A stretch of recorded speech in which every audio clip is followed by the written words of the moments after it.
పితా పుత్ర పరిశుద్ధాత్మ నామమున ప్రభువునందు మిక్కిలి ప్రియమైన సహోదరి సహోదరులారా, ఆగమన కాలం మొదటి వారం. ఈనాటి ధ్యానాంశం సిద్ధపడి ఉండాలి.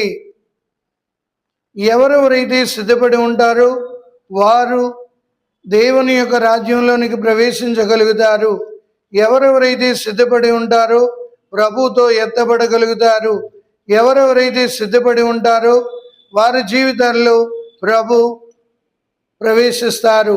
అందుకే ఆయన పవిత్ర మందిరాన్ని ఎవరు ఎక్కగలరు అంటే, ఎవరైతే ప్రేమను కలిగి ఉంటారో, నిర్మల హృదయముతో ఉంటారో ఆయన పవిత్ర మందిరాన్ని అధిరోహించగలరు అంటున్నాడు.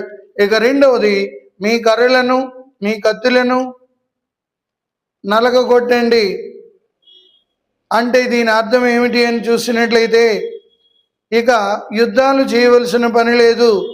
యుద్ధాలతో మనకు అవసరం లేదు.